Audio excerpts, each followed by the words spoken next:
तो आज हम लोग नया बैच स्टार्ट कर रहे हैं और नए सेशन की नई शुरुआत है। तो नए जोश से पढ़ेंगे, पुरानी सारी बातें भूल जाएंगे, बिल्कुल फ्रेश मूड से, बिल्कुल नई तैयारी करेंगे। एक एक चीज़, एक एक लाइन, एक एक कॉन्सेप्ट बिल्कुल क्लियर करते चलेंगे। एनसीईआरटी की कोई भी लाइन इम्पॉर्टेंट नहीं है ऐसा मत सोचना, सब लाइन इम्पॉर्टेंट है। मैं कामा फुल स्टॉप तक जो भी लिखा हुआ है कुछ भी छोड़ना नहीं है, जो लिखा है सब याद कर लेना। ठीक है, तो शुरू किया जाए। तो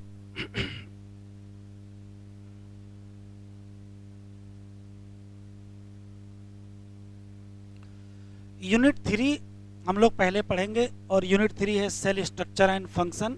और इसमें 3 चैप्टर हैं।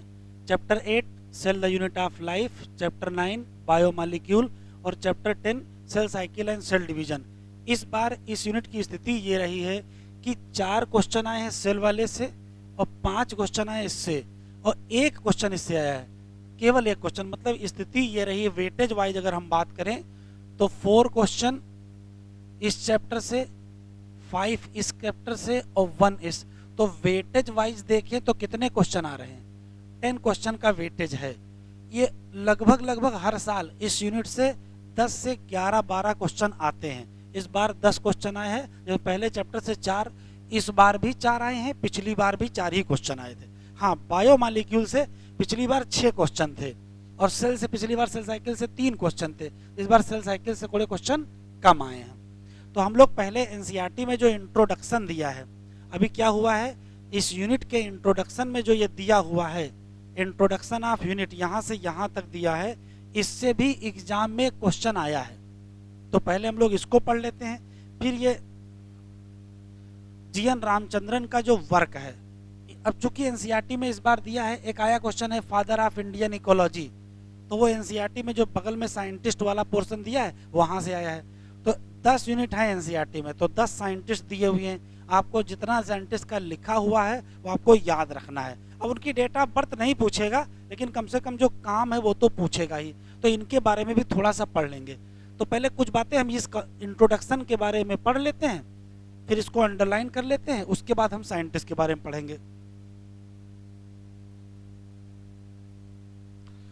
ठीक है। तो आज हम लोग बायोलॉजी स्टार्ट करेंगे।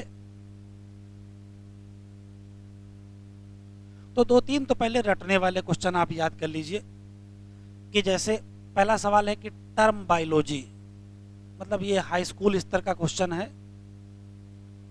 टर्म बायोलॉजी किसने दिया, तो अगर याद हो तो बता दीजिए।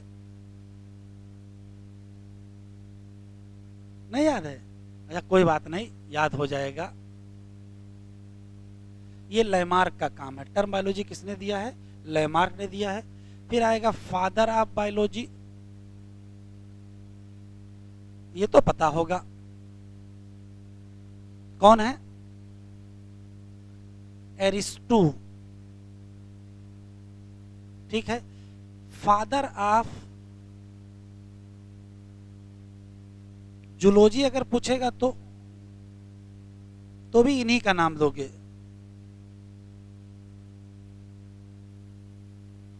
हाँ, फादर ऑफ बॉटनी अगर पूछेगा तो चेंज कर दोगे।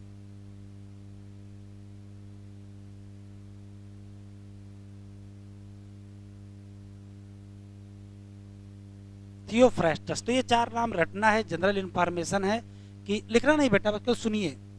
टर्म बायोलॉजी किसने दिया है? लेमार्क। फादर ऑफ बायोलॉजी कौन है? एरिस्टोटल है।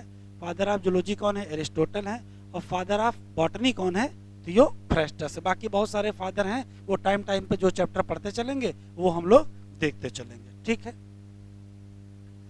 अब सवाल ये है, इंट्रोडक्शन जो पार्ट है,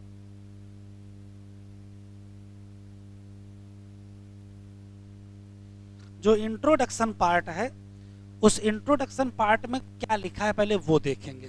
तो देखो क्या लिखा है। पहला सवाल ये है कि बायोलॉजी क्या है। तो एक लाइन में लिखा है कि हमको स्टडी करना है।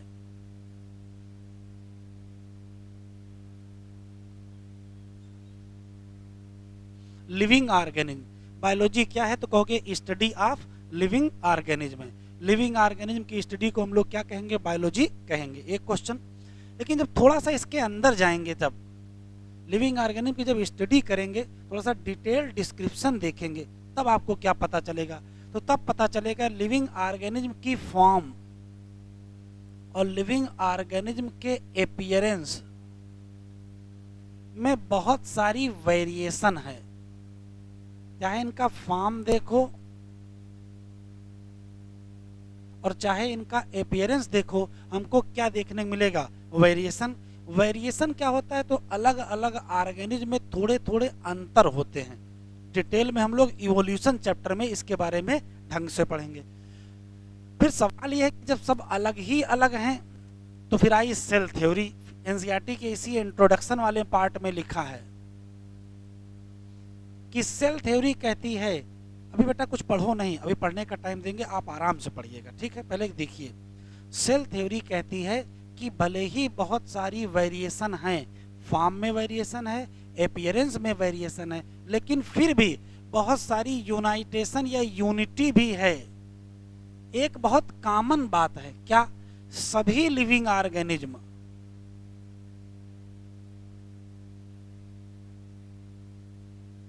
में पाया जाता है सेलुलर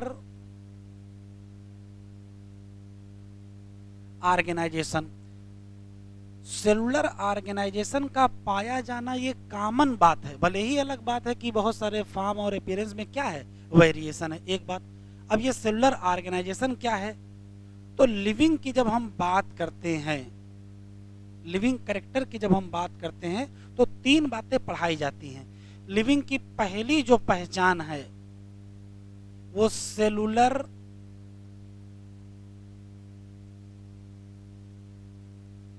ऑर्गेनाइजेशन ही है, लेकिन दूसरी पहचान है मेटाबॉलिज्म, और तीसरी पहचान है कॉन्शियसनेस। एक चैप्टर है द लिविंग वर्ल्ड, उसी चैप्टर में लिविंग की प्रॉपर्टी थोड़ी सी एक्सप्लेन है। तो अगर आपसे क्वेश्चन पूछा जाए कि क्या पहचान है लिविंग की, तो आप तीन बातें बताओगे। पहली शर्त बताओगे कि सेल होनी चाहिए, जिसको हम सेलुलर ऑर्गेनाइजेशन कहते हैं। सेल के अंदर मेटाबॉलिज्म होनी चाहिए। और तीसरी शर्त है क्या? कॉन्शियसनेस। कॉन्शियसनेस का मतलब है वो रिस्पांस दे एक्सटर्नल स्टिमुलस, बाहर जो भी हो रहा हो, अगर सेल उसका रिस्पांस दे रही है, ऑर्गेनिज्म उसका रिस्पांस दे रहा है, इसका मतलब वो कॉन्शियस है। ये सब बातें हम लोग लिविंग वर्ल्ड वाले चैप्टर में पढ़ेंगे। वापस आए तो जो सेल थ्योरी है वो हमको बता रही है कि लिविंग ऑर्गेनिज्म में क्या मिलेगा? सेलुलर ऑर्गेनाइजेशन मिलेगा, भले ही ढेर सारी क्या हो? वेरिएशन हो। एक और बात बता रही है,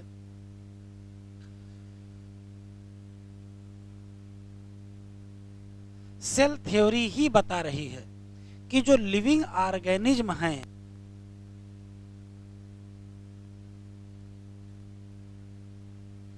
इन सब में लिविंग फिनोमेना होता है।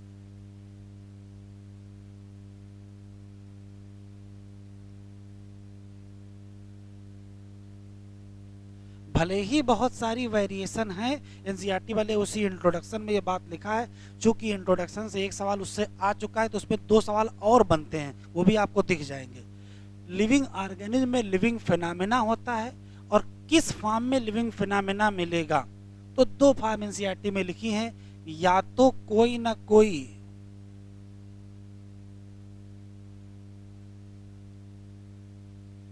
फिजियोलॉजिकल प्रोसेस होगी, या तो कोई ना कोई बिहेवियरल प्रोसेस होगी। लिविंग फिनोमेना में दो बातें लिखी हैं, कौन सी होगी? या तो फिजियोलॉजिकल और या तो कौन सी? Behavioural process. इसमें से ये ज्यादा इंपॉर्टेंट है। किसी लिविंग ऑर्गेनिज्म में होने वाले लिविंग फिनोमेना, चाहे वो बायोलॉजिकल हो या फिजियोलॉजिकल हो या बिहेवियरल हो, इसको समझोगे कैसे?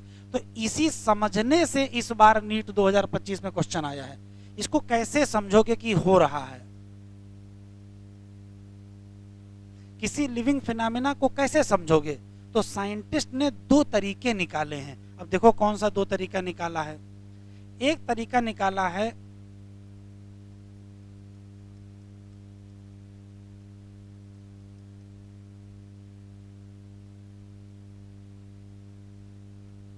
फिजिको केमिकल अप्रोच, और दूसरा निकाला है यूज करो सेल फ्री सिस्टम। क्वेश्चन आपसे पूछेगा कि यदि किसी लिविंग ऑर्गेनिज्म में होने वाले लिविंग प्रोसेस को हमको समझना है तो हमारी अप्रोच क्या होनी चाहिए। तो क्या अप्रोच होनी चाहिए, फिजिको केमिकल अप्रोच होनी चाहिए, या क्या अप्रोच होनी चाहिए हमको, सेल फ्री सिस्टम। एनसीईआरटी में ये सेल फ्री सिस्टम एक जगह कहीं और लिखा है, कोई बताएगा इस चैप्टर की छोड़ के। तो हम जाएंगे 12th की एनसीईआरटी, वहां पढ़ेंगे हम लोग मॉलिक्यूलर बेसिस ऑफ इनहेरिटेंस, और वहां पढ़ेंगे जेनेटिक कोड, उसमें ये शब्द लिखा हुआ है सेल फ्री सिस्टम। इसका मतलब समझ लीजिए क्या है, होता क्या है कि जो मेटाबॉलिक रिएक्शन होती हैं वो किसी सेल के अंदर होती हैं। अगर उन्हीं मेटाबॉलिक रिएक्शन को सेल के बाहर कराया जाए तो उसी को हम क्या कहेंगे, सेल फ्री सिस्टम। इसका मतलब क्या है,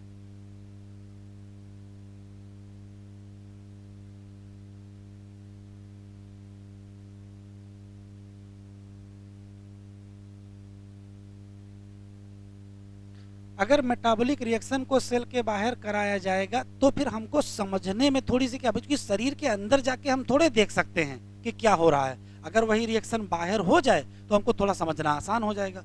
तो सेल फ्री सिस्टम में हम रिएक्शन कराएंगे और तब देखेंगे रिएक्शन पर किस चीज का क्या असर होता है। ये फिर दूसरी अप्रोच इसी साल जो नीट में आई है वो है फिजिको केमिकल अप्रोच। इसका सिर्फ मतलब आप समझ लीजिए, क्योंकि सवाल आ सकता है, पूरी बात अभी पूछी नहीं गई है। पहला सवाल ये है कि ये फिजिको केमिकल अप्रोच है क्या, तो मतलब समझ लीजिए। इसका फिजिको का मतलब होता है फिजिक्स, और केमिकल का मतलब होता है केमिस्ट्री, और बीच में लगा दीजिए एंड। अगर फिजिक्स और केमिस्ट्री के कॉन्सेप्ट और टेक्निक यूज किए जाएं, क्या फिजिक्स और केमिस्ट्री के कॉन्सेप्ट और टेक्निक को यूज किया जाए टू अंडरस्टैंड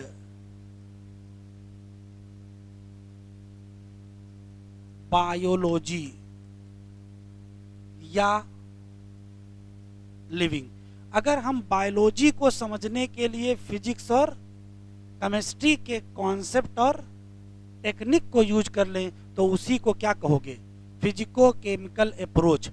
और यदि लिविंग ऑर्गेनिज्म को समझने में फिजिको केमिकल अप्रोच का इस्तेमाल किया गया तो इसी को क्या कहते हैं,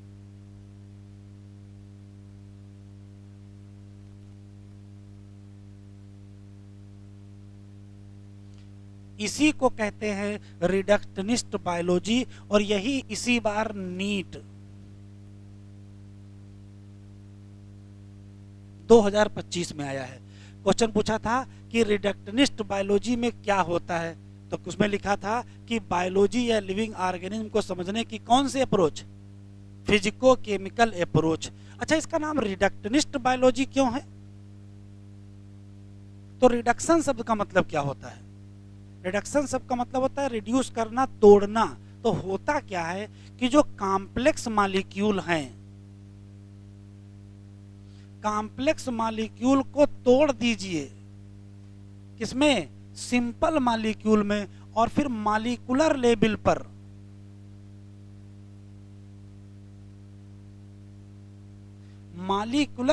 पर हम समझें क्या, बायोलॉजी को या लिविंग फिनोमेना को। तो किसी लिविंग ऑर्गेनिज्म में होने वाले लिविंग फिनोमेना को यदि हम मॉलिक्यूलर लेवल पर समझना चाहते हैं तो हमको कौन सी अप्रोच लेनी पड़ेगी, फिजिको केमिकल अप्रोच लेनी पड़ेगी। तो ओवरऑल कॉन्सेप्ट क्लियर हो गया, क्या समझाया है, फिर से देख लेते हैं। पहली बात तो ये तो रटने वाले सवाल हैं कि टर्म बायोलॉजी किसने दिया, लैमार्क। फादर ऑफ बायोलॉजी कौन, Aristotle. Father of zoology Aristotle, और फादर ऑफ बॉटनी थियोफ्रास्टस। कोई खास बात नहीं है, ये यहां से शुरू होता है। बायोलॉजी क्या है, तो कहोगे स्टडी है किसकी, लिविंग ऑर्गेनिज्म की। जब हम लिविंग ऑर्गेनिज्म की डिटेल स्टडी करेंगे तो पता चलेगा उसके फॉर्म और उसके अपीयरेंस में क्या है, वेरिएशन है।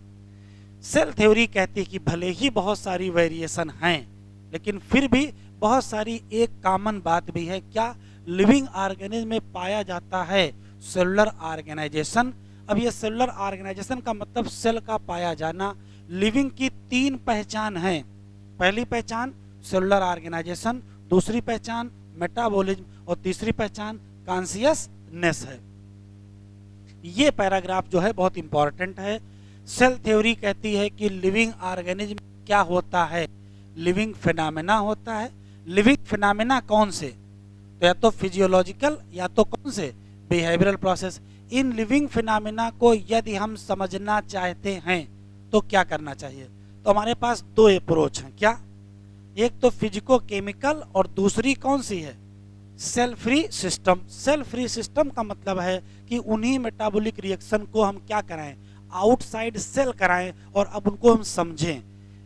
ये सबसे इंपॉर्टेंट है फिजिको केमिकल अप्रोच। इसका मतलब देखिए क्या है, फिजिको का मतलब होता है फिजिक्स, केमिकल का मतलब होता है केमिस्ट्री। तो जो लोग बच्चे पूछते रहते हैं सर बायोलॉजी वाले बच्चों को फिजिक्स केमिस्ट्री काहे पढ़वा रहे हो, बहुत सारे बच्चे रोज हर साल में 4-6 लोग पूछ ही लेते हैं कि फिजिक्स केमिस्ट्री का सर कहाँ मेडिकल कॉलेज में कौन सा काम है। तो समझ में आई बात कि फिजिक्स और केमिस्ट्री का ही सारा काम है। फिजिक्स और केमिस्ट्री के कॉन्सेप्ट और टेक्निक को यूज करो और क्या समझो, बायोलॉजी या लिविंग फिनोमेना को समझो, तो उसी को कहेंगे क्या। और अगर फिजिको केमिकल अप्रोच का इस्तेमाल किया जा रहा है तो ये कौन सी बायोलॉजी है, ये इसी साल आई रिडक्शनिस्ट बायोलॉजी। इसका मतलब क्या होता है, जो कॉम्प्लेक्स मॉलिक्यूल हैं उनको सिंपल मॉलिक्यूल में तोड़ते हैं और फिर उनके इंटरेक्शन को समझते हैं, तभी समझ में आता है कि लिविंग ऑर्गेनिज्म में कौन सा फिनोमेना हो रहा है। पहला पैराग्राफ पढ़ लो, एक बार आप पढ़ लो फिर हम अंडरलाइन कराते हैं।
पढ़ लिया, अब देखो जरा कैसे क्या क्या अंडरलाइन करना है, उतना हाईलाइट जरूर कर लेंगे। ठीक, ये मैंने हेडिंग लिख दिया है इंट्रोडक्शन ऑफ यूनिट। पहली लाइन यही अंडरलाइन कर लें, बायोलॉजी क्या है, तो सब पता है ये स्टडी है किसकी, लिविंग ऑर्गेनिज्म की। लेकिन जब हम लोग क्या करेंगे, डिटेल डिस्क्रिप्शन करेंगे तो ये हाईलाइट करेंगे फार्म और अपीयरेंस। फार्म एंड अपीयरेंस में हमको क्या देखने को मिलेगी, डाइवर्सिटी देखने को मिलेगी। जो जो अंडरलाइन कर रहा हूँ वो अंडरलाइन करते चलेंगे। फिर से बायोलॉजी क्या है, तो ये स्टडी है लिविंग ऑर्गेनिज्म। अगर हम डिटेल डिस्क्रिप्शन करेंगे तो फॉर्म और अपीयरेंस में हमको क्या मिलेगी, डाइवर्सिटी। फिर देखो सेल थ्योरी है जो यूनाइट या यूनिटी बताती है, भले ही डाइवर्सिटी है लेकिन किस मामले में यूनिटी है? Cellular organisation in all life form. फिर सेल का स्ट्रक्चर का ग्रोथ हम इस चैप्टर में पढ़ेंगे, कोई खास बात नहीं। सेल थ्योरी ही बताती है, ये मिस्ट्री क्रिएट करती है क्या कि यहाँ पाया जाता है क्या? तो आंसर देंगे लिविंग फिनोमेना, ये अंडरलाइन कर लीजिए। कौन से होंगे? तो फिजियोलॉजिकल और बिहेवियरल प्रोसेस होंगे, अंडरलाइन कर लीजिए। ये समझने के लिए आपको क्या पता होना चाहिए? सेलुलर ऑर्गेनाइजेशन पता होना चाहिए। किसके लिए? लिविंग फिनोमेना के लिए। अगर हम समझना चाहें, अंडरस्टैंड करना चाहें किसी फिजियोलॉजिकल या बिहेवियरल प्रोसेस को, तो हमारे पास कौन सी अप्रोच होगी? अंडरलाइन कर ले, कौन सी? Physico chemical approach. और क्या करना चाहिए? हमको सेल फ्री सिस्टम को यूज करना चाहिए। ये हमको इस लायक बनाएगी कि हम डिस्क्राइब कर सकेंगे किसको? वेरियस प्रोसेस, वो भी किस लेवल पर? इसको अंडरलाइन कर लो, किस लेवल पर? मॉलिक्यूलर टर्म पर। This approach stabilise by analysis करते क्या है? Living tissue for element and compound. It will tell us, ये हमको क्या बताएगी कि कौन से टाइप के ऑर्गेनिक कंपाउंड जो कहाँ पाए जाएंगे? Living organism. Next stage we can ask some question, क्या कि ये कंपाउंड क्या करते हैं, ये कैसे फिजियोलॉजिकल प्रोसेस करते हैं, जैसे डाइजेशन, एक्सक्रीशन, दुनिया भर की चीजें। अंततः लिखा है इन अदर वर्ड, आंसर ये होगा कि मॉलिक्यूलर बेसिस पर, अंडरलाइन करो इसको, मॉलिक्यूलर बेसिस पर सभी फिजियोलॉजिकल प्रोसेस कैसी होती हैं। ठीक है, तो कैसे होती वो देखिए, तो ये पॉइंट टिक कर लीजिए। This physico chemical approach to study और अंडरस्टैंड लिविंग ऑर्गेनिज्म को कहते क्या हैं? Reductionist biology. और यही नीट 2025 वाले बैच में आया है। ठीक है, ये मिल गया। एक क्वेश्चन तो पैराग्राफ से, इसी इंट्रोडक्शन वाले पैराग्राफ से आ गया। अभी आपको क्वेश्चन भी दिखाएंगे कैसे था। The concept and technique, the concept and technique of किसके? फिजिक्स और किसके? केमिस्ट्री। इसको अप्लाई करो क्या समझने के लिए? तो आपको अजीब नहीं लग रहा है? बायोलॉजी समझने के लिए क्या पढ़ना जरूरी है? फिजिक्स और केमिस्ट्री। तो जवाब मिल गया। बहुत सारे बच्चे सोचते हैं सर मेडिकल कॉलेज में ना तो फिजिक्स की आवश्यकता है ना केमिस्ट्री की, पर जिम यहाँ पढ़ाए जा रहे हैं। तो अब समझ में आ गया होगा, बायोलॉजी समझने के लिए किसका इस्तेमाल करना है? कॉन्सेप्ट ऑफ फिजिक्स और केमिस्ट्री। फिर ये साइंटिस्ट दिए हुए हैं, जीएन रामचंद्रन। इनके बारे में समझना कम है, याद कुछ पॉइंट करना है, तो इसी हम लोग हाईलाइट कर लेते हैं साथ में। पहले बात तो जीएम रामचंद्रन नाम याद रखिएगा। एक क्वेश्चन, इन्होंने किस पर काम किया था? तो ये अंडरलाइन कर लो, फील्ड ऑफ प्रोटीन स्ट्रक्चर। जो बायोमॉलिक्यूल हैं उनका स्ट्रक्चर कैसा होता है, स्पेशली प्रोटीन का स्ट्रक्चर कैसा होता है, इस पर किन्ने बहुत ज्यादा काम किया? जीएन रामचंद्रन। इनका पहला काम इंपॉर्टेंट, ये फाउंडर हैं किसके? Madras school of conformational analysis of biopolymer. हो सकता है यही क्वेश्चन पूछ ले कि Madras school of conformational analysis of biopolymer के फाउंडर कौन हैं? तो आप आंसर क्या दोगे? जीएन रामचंद्रन। इनकी डिस्कवरी इंपॉर्टेंट है, यहाँ इंपॉर्टेंट लिख दीजिए, यहाँ इंपॉर्टेंट लिख दीजिए। अगर एक क्वेश्चन इस पैराग्राफ से पूछा जाएगा तो वो यही पूछा जाएगा, क्या इन्होंने डिस्कवर किया था? तो ये हाईलाइट करिए, ये हाईलाइट करिए, triple helical structure of collagen. Collagen बेटा क्या है? कोलेजन प्रोटीन है, ये most abundant protein of animal है। हमारे शरीर में पाई जाने वाली सबसे ज्यादा प्रोटीन कौन सी है? कोलेजन। तो इसी कोलेजन प्रोटीन का कौन सा ट्रिपल हेलिकल स्ट्रक्चर किसने एक्सप्लेन किया? जीएन रामचंद्रन। ये कहाँ पब्लिश हुआ था? नेचर एक मैगजीन है, नेचर एक मैगजीन है। और कब पब्लिश हुआ? 1954। इन्होंने जो अलाउड कन्फॉर्मेशनल प्रोटीन है उसको एक्सप्लेन करने के लिए कौन सा प्लाट यूज किया जा रहा है? रामचंद्रन प्लाट। तो नाम बहुत इंपॉर्टेंट है, ठीक है, तो नाम से तो क्लियर हो गया, उनका नाम ही रामचंद्रन है और प्लाट का नाम भी क्या है, रामचंद्रन है। ठीक है, फिर रटना के पूछा नहीं गया कभी, हो सकता ना पूछे। अक्टूबर 1922 में कहा, ये कोच्चि के आसपास इंडिया में। इनके फादर क्या करते थे, तो प्रोफेसर थे मैथमेटिक के, और इसी नाते ये काफ़ी ज़्यादा रामचंद्रन का इंटरेस्ट हो गया किसमें, मैथमेटिक में। अब देखिए जनरल इन्फॉर्मेशन ये पूछी जाने की संभावना है नहीं, लेकिन भैया कुछ भी कह नहीं सकते हैं, एग्जामिनर क्या खुश हो जाए, रामचंद्रन का करीबी निकल आए, हो सकता है इनका कुछ भी पूछ सकता है। तो कब पैदा हुए बेटा, 1922, तो कम से कम याद ही रखोगे। और पिताजी इनके क्या करते थे, मैथमेटिक के प्रोफेसर थे। ठीक, फिर देखो उन्होंने 1942 में क्या किया है, 1942 में इन्होंने बीएससी ऑनर्स किया है। किस सब्जेक्ट में किया था, किस सब्जेक्ट में, फिजिक्स में किया। और कहां से किया था, यूनिवर्सिटी ऑफ मद्रास। फिर इनको पीएचडी कहां से मिली, तो इनको पीएचडी मिली है कहां से, कैम्ब्रिज यूनिवर्सिटी। कहां से मिली है, कैम्ब्रिज यूनिवर्सिटी से। और कब मिली, 1949।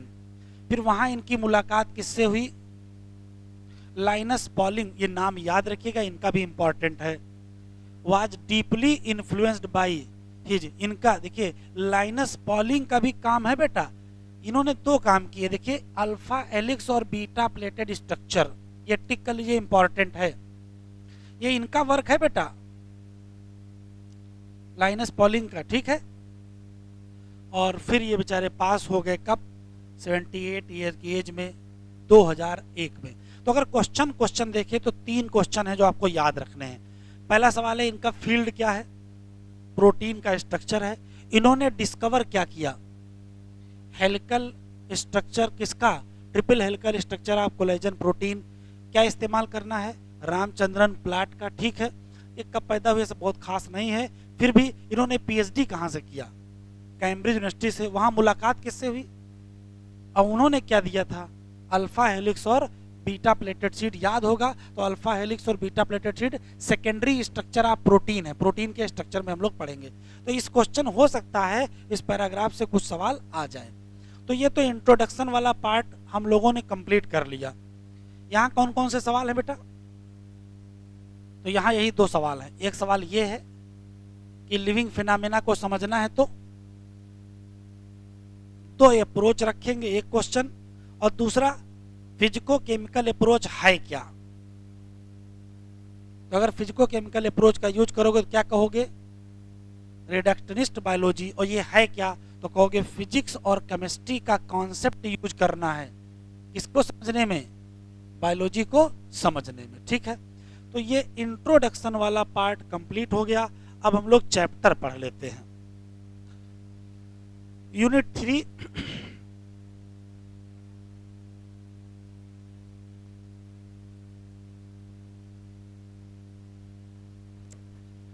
यूनिट 3 में 3 चैप्टर हैं, जिसमें पहला chapter cell the unit of life है।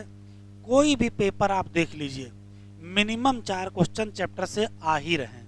बड़ा चैप्टर भी है और कुछ ना कुछ इसमें अच्छे क्वेश्चन डिजाइन भी हो जाते हैं। ठीक है, तो चलते हैं। कोई भी चैप्टर एनसीईआरटी में हो, हमेशा कुछ ना कुछ बगैर हेडिंग के कुछ ना कुछ पैराग्राफ लिखा रहता है, जिसको हम लोग इंट्रोडक्शन कहते हैं। तो इसका इंट्रोडक्शन पहले पढ़ लेते हैं, उसके बाद फिर सेल थ्योरी पढ़ते हैं।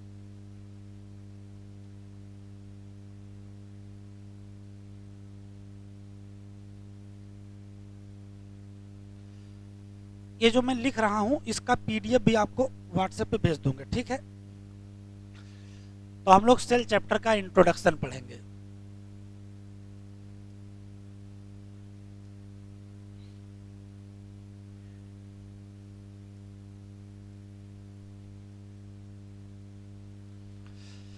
एनसीईआरटी में लिखा कैसे है, बड़ा सिस्टमेटिक तरीके से लिखा है। कह रहा है यदि आप चारों तरफ नजर दौड़ाएंगे, अपने सराउंडिंग को देखेंगे, तो हमको 2 चीजें दिखाई पड़ती हैं। कौन सी, देखो अभी कुछ नोट्स में पढ़ेंगे नहीं, केवल देखेंगे। ठीक, क्या दिखाई पड़ेगा, तो हमको 2 चीजें दिखाई पड़ती हैं।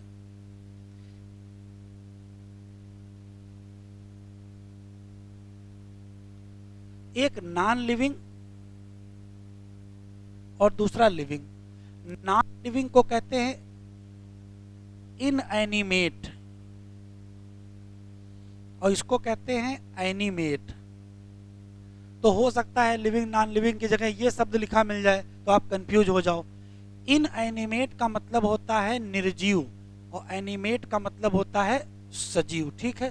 तो एनिमेट और इनएनिमेट दो थिंग्स होती हैं।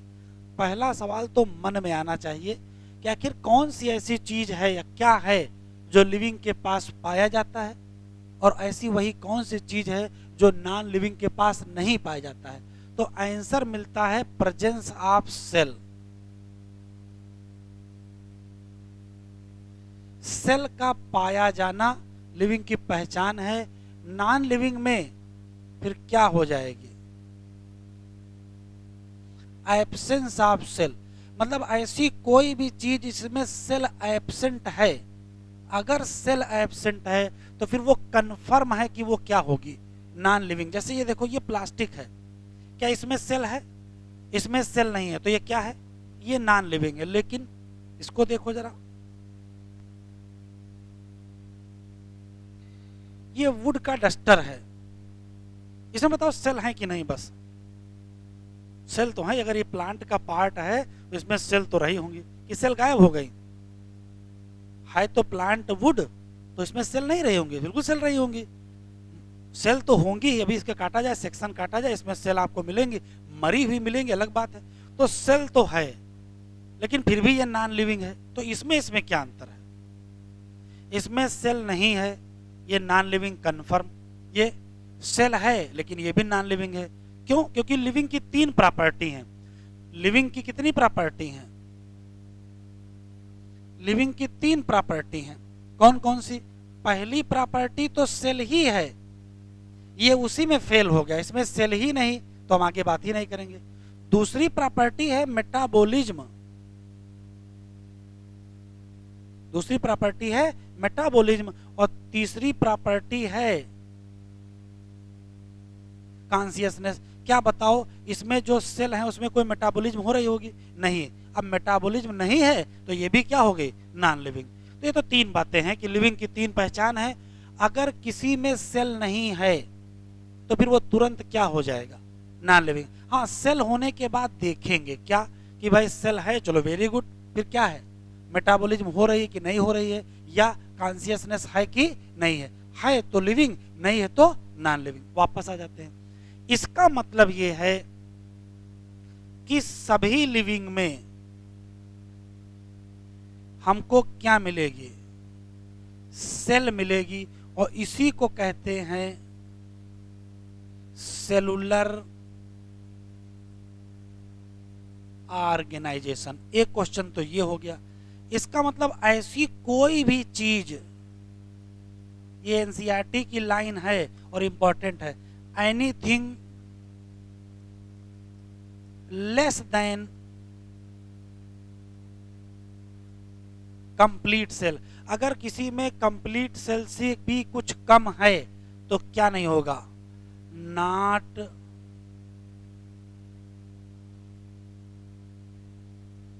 Independent living. अगर किसी में सेल नहीं है तो क्या नहीं होगी? वो लिविंग नहीं होगी, ये कंफर्म। क्यों? तो क्यों देखो क्या है, क्योंकि सेल क्या है? तो सेल में तीन क्वेश्चन है। एक तो इसी को कहते हैं हाई स्कूल या उससे पहले से ही आप पढ़ रहे हो। सेल क्या है? बेसिक यूनिट ऑफ लाइफ या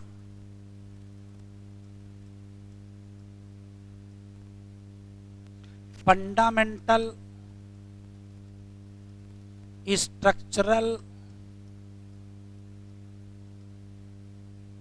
फंक्शनल यूनिट ऑफ क्या? Life. Fundamental structural functional unit of life क्या है? आंसर देंगे सेल। किसी भी लिविंग ऑर्गेनिज्म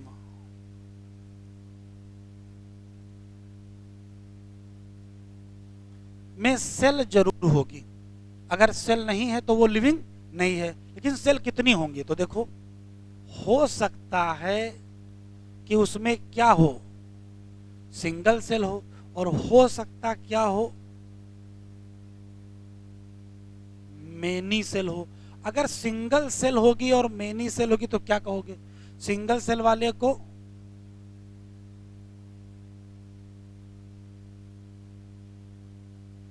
यूनिसेलुलर ऑर्गेनिज्म और मल्टी सेलुलर ऑर्गेनिज्म इनको कहोगे।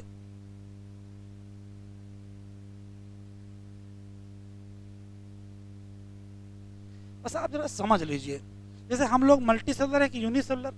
Multi cellular. हम लोगों की शरीर की कोई एक सेल बाहर निकाल ली जाए, वो कहीं रख दी जाए, बताओ वो जिंदा रह पाएगी कि नहीं? वो जिंदा नहीं रह पाएगी। क्यों?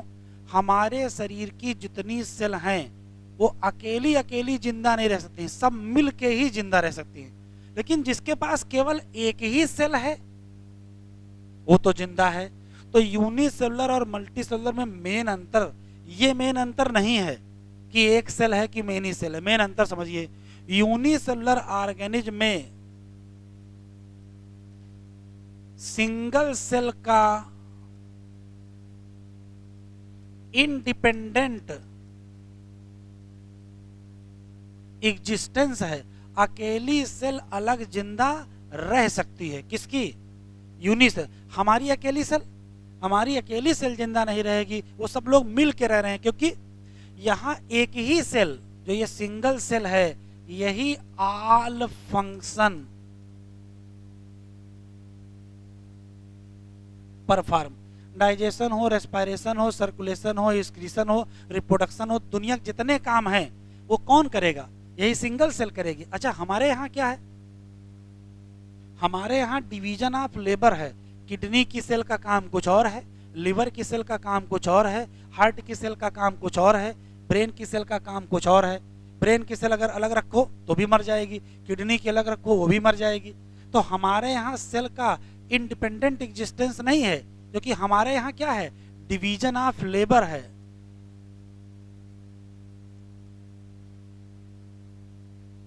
हमारे यहाँ काम का बंटवारा है और इंटर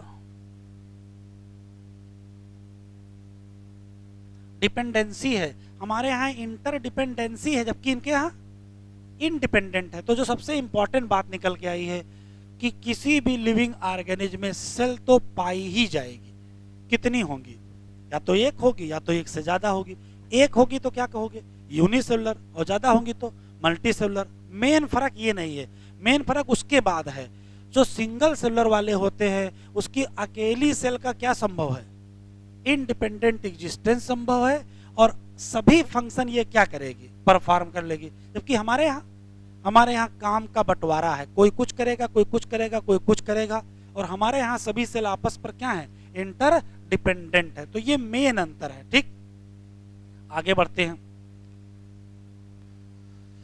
एनसीईआरटी में 3 लाइनें लिखी हुई हैं साइंटिस्ट की, तो एक एक्स्ट्रा लाइन हम लोग पढ़ लेते हैं, फिर 2-3 लाइनें साइंटिस्ट वाली एनसीईआरटी की देख लेंगे।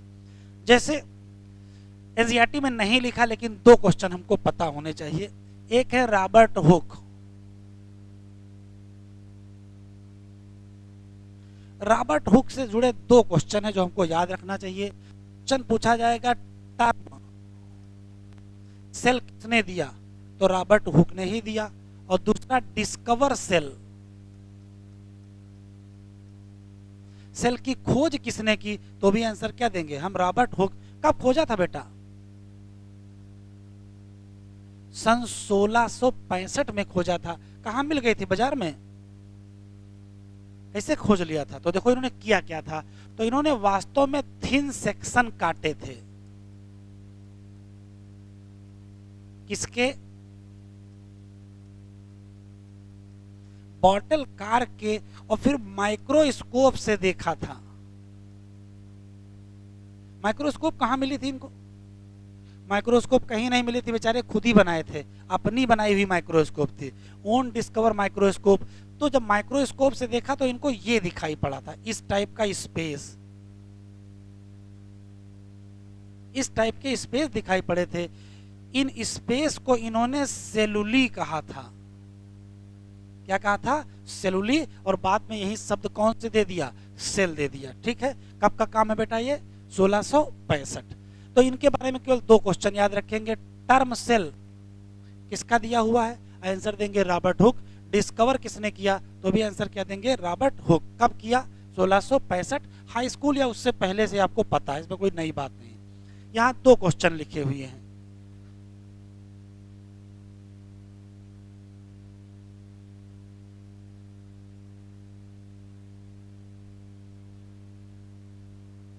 एंटोन वान लिवेनहाक, ईयर नहीं लिखा, हम लिखे दे रहे हैं। ये 1671 की बात है। इन्होंने जो काम किया था वो एनसीईआरटी में लिखा है। फर्स्टली, सबसे पहले, फर्स्टली सा एंड डिस्क्राइब,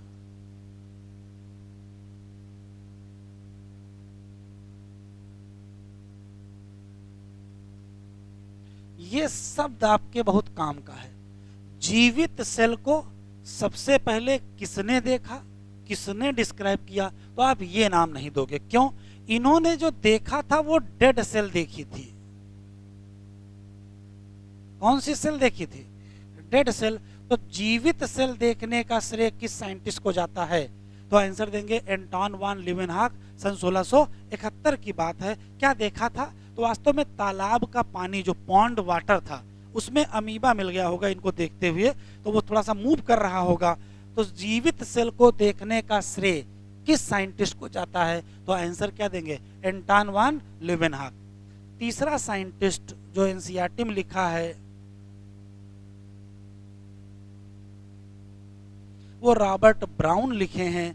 ईयर याद रखेंगे 1831 याद रखेंगे। इन्होंने 2 काम किया, एनसीईआरटी में तो सिर्फ इतना ही लिखा है, डिस्कवर न्यूक्लियस, लेकिन एक काम और याद रखेंगे, टर्म न्यूक्लियस। अगर क्वेश्चन पूछा जाए टर्म न्यूक्लियस भी किसने दिया है, तो आंसर क्या देंगे, रॉबर्ट ब्राउन। आपको ये नहीं लग रहा है कि सेल खोजी गई 1665 में और न्यूक्लियस खोजा गया 1831 में, ये 200 साल कैसे लग गए लगभग लगभग, इतना बड़ा टाइम नहीं लग गया सेल के अंदर न्यूक्लियस पता करने में। तो समस्या सुनिए क्या थी, माइक्रोस्कोप बढ़िया नहीं थी। अगर माइक्रोस्कोप बढ़िया, भाई इन्होंने बनाई तो थी, लेकिन अब 1665 में कैसी बनाई होगी, बहुत बढ़िया तो नहीं रही होगी। तो बनाई तो थी लेकिन उतनी बढ़िया नहीं थी कि सेल के अंदर देख पावे। तो जब माइक्रोस्कोप की डिस्कवरी हुई, क्या हुई,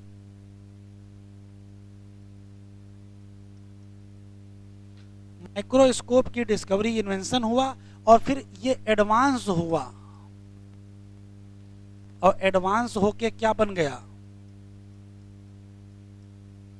इलेक्ट्रॉन माइक्रोस्कोप बना। तो फिर क्या पता चला,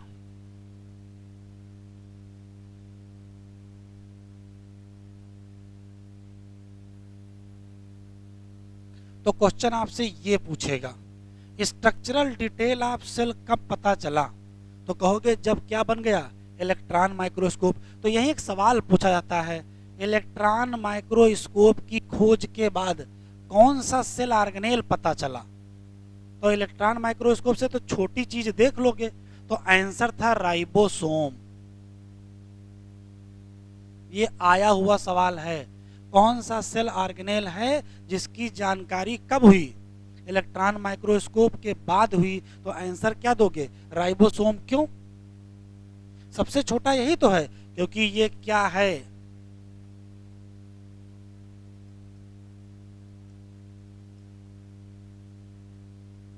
अगर आपसे क्वेश्चन पूछा जाए स्मॉलेस्ट सेल ऑर्गेनेल, तो आंसर हम लोग क्या देंगे, राइबोसोम देंगे। ठीक है, एक बार आप पढ़ लीजिए पैराग्राफ इंट्रोडक्शन वाला, फिर सेल थ्योरी पढ़ते हैं।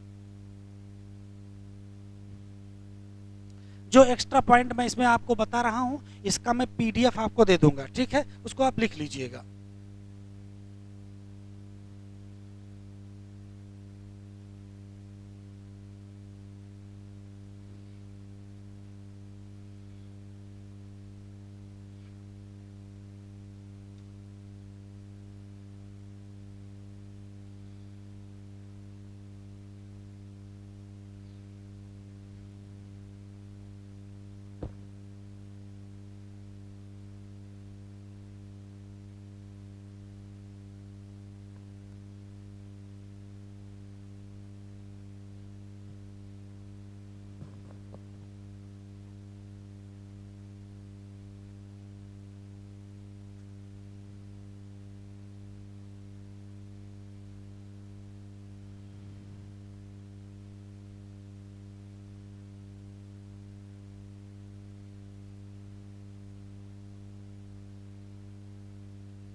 हम लोग पहले इंट्रोडक्शन देख लेते हैं।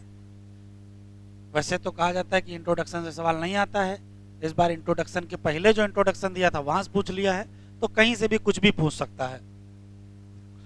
देखो क्या लिखा है, तो कह रहा है जब व्हेन यू लुक अराउंड, अगर आप चारों तरफ देखेंगे तो आपको क्या दिखाई पड़ेगा?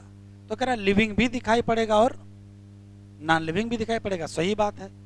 तो अगर आपको आश्चर्य होगा और आप पूछोगे, किससे पूछोगे? भैया अपने आप से ही पूछना है। क्या कि ऐसी कौन सी चीज है जो किसी ऑर्गेनिज्म को क्या करती है, लिविंग बनाती है, या ऐसी कौन सी चीज है जो इनएनिमेट, ये शब्द आपके काम का है, इनएनिमेट, एनिमेट और इनएनिमेट, इनएनिमेट थिंग में नहीं पाया जाता है, जो कहाँ पाया जाता है? लिविंग में पाया जाता है। तो आंसर क्या है बेटा? वो आंसर है presence of basic unit of life, जिसका नाम क्या है? सेल। वो भी किसमें? All living organism. ठीक है। फिर लिखा है ऑल ऑर्गेनिज्म में क्या मिलेगी? सेल मिलेंगी। सेल कितनी होंगी? तो सिंगल सेल होगी। तो क्या कहोगे? जितना मैं ऐसे कर रहा हूं या आप हाईलाइट करते चलेंगे। सिंगल सेल होगी तो क्या कहोगे? Unicellular organism. लेकिन हम लोग क्या होंगे? ढेर सारी सेल होंगी, और ढेर सारी सेल वालों को क्या कहोगे? Multi cellular organism. दो क्वेश्चन तो यही हो गए। फिर यहां लिखा है, ये लाइन एक ऐसी है, इसको इंपॉर्टेंट लिख लीजिए, ये एग्जाम में आ सकती है। ये आ सकती है क्या? कि यूनिसेलुलर ऑर्गेनिज्म की क्या विशेषता है? तो दोनों विशेषता एनसीईआरटी में लिखी हैं। क्या? कि पहला तो इंडिपेंडेंट एग्जिस्टेंस है, जबकि हम लोगों में एक सेल का इंडिपेंडेंट एग्जिस्टेंस नहीं होता है। और सभी perform all essential function of life, एक ही सेल सारे काम कर लेगी जो जीवन के लिए जरूरी होगी। ये पॉइंट फिर टिक कर लीजिए। आ सकता है ऐसी कोई भी चीज, क्या लिखा है? Less than complete structure of cell. ये लेस देन है, अगर एक स्ट्रक्चर से भी कम है तो does not ensure independent living. इसी नाते सेल क्या है? तो fundamental structural and functional unit of all living organism. ये साइंटिस्ट दो लिखे हैं जो एनसीईआरटी वाले हैं। एंटोन वान लीवेनहॉक सबसे पहले देखा और सबसे पहले डिस्क्राइब किया। कौन सी सेल? कौन सी? Live cell. ठीक है। दो बातें हमने एक्स्ट्रा लिखा है, वो आप उसमें कॉपी में लिख लीजिएगा, एक रफ पेज पे रखिएगा। हमेशा थोड़ा थोड़ा जो एनसीईआरटी के बाहर के पॉइंट बताएंगे, जैसे रॉबर्ट हुक वाली बात बताई, ठीक है, वो अपना 2 पॉइंट एक्स्ट्रा ऐड कर लीजिएगा। ठीक। फिर रॉबर्ट ब्राउन, इन्होंने क्या किया? न्यूक्लियस डिस्कवर किया। कब किया? वो मैंने अभी आपको बता दिया। कब किया बेटा? 1831 में किया। ठीक है। ये लिखा है बाद में डिस्कवर किया। कितना बाद में? तो लगभग 170-75 साल बाद, काफी टाइम बाद डिस्कवर किया। फिर खोज हुई किसकी? माइक्रोस्कोप की। और फिर इंप्रूवमेंट हुआ और क्या बन गया? Electron microscope. और उससे फिर क्या पता चला? Structural detail of cell. ये जनरल कहानी है। अब हम लोग पढ़ेंगे सेल थ्योरी। सेल थ्योरी में ज्यादा क्वेश्चन नहीं है, गिनती के सवाल हैं। बस सेल थ्योरी में एक सुधार कर दिया एनसीईआरटी ने। अभी नीट के एग्जाम के थोड़ा पहले एक नोटिस आया था कि एनसीईआरटी में क्या क्या बदलाव किया गया है। वो बदलाव एक सेल थ्योरी में भी है, तो भी बता देंगे कौन सा बदलाव है।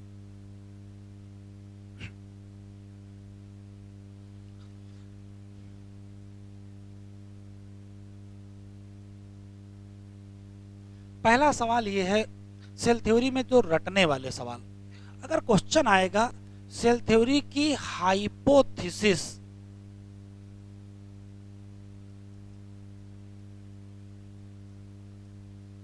प्रपोज, तो आंसर कुछ और होगा। और क्वेश्चन आएगा सेल थ्योरी फार्मूलेटेड, तो आंसर कुछ और होगा। और सेल थ्योरी फाइनल, ये शब्द याद रखेंगे। अगर क्वेश्चन में ये शब्द लिखा है, ये शब्द लिखा है या ये शब्द लिखा है तो आंसर बदलेंगे। जैसे इस शब्द का आंसर क्या है, तो ये सिर्फ स्वान है। क्या है? सिर्फ स्वान है। लेकिन अगर ये लिखा मिल गया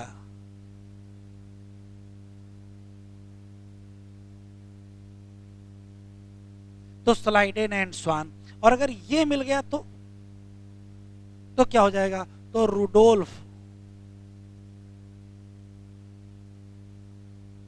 विर्को हो जाएगा। याद रखिएगा, जल्दी में ना पढ़िएगा सवाल। इस बार कई बच्चों के सवाल से भी सिम गलत हो गए हैं कि इतना जल्दी में थे कि बाकी ऑप्शन ही नहीं पढ़े ढंग से। क्वेश्चन आसानी से पढ़ेंगे, एक एक बात साफ। अगर क्या लिखा मिल जाए, सेल थ्योरी हाइपोथेसिस प्रपोज, तो सिर्फ इनका नाम लगाना। हाँ, अगर फार्मूलेटेड लिखा मिल जाए या गिवन लिखा मिल जाए तो क्या कहोगे? स्लाइडेन और स्वान। और अगर कहीं फाइनल लिखा मिल जाए तब फिर क्या बताओगे? रुडोल्फ विर्को। क्या था वो देख लेते हैं। तो पहले 3 क्वेश्चन इसमें हमको याद रखने हैं। देखिए, सन 1838, ईयर याद रखिएगा 1838। साइंटिस्ट का नाम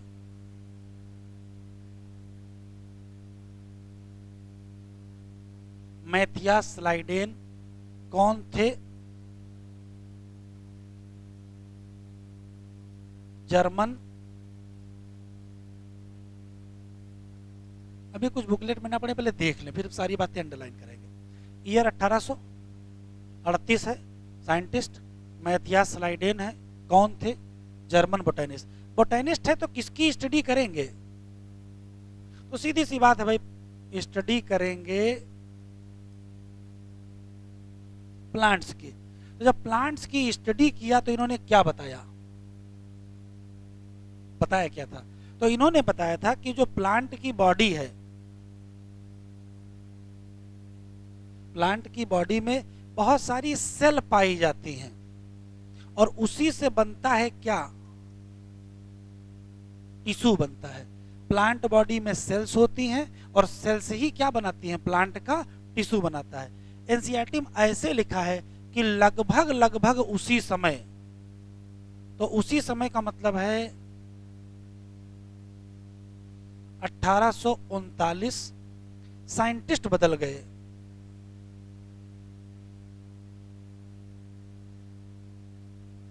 थियोडोर स्वान। हाँ देखिए, चेंज सुनिए।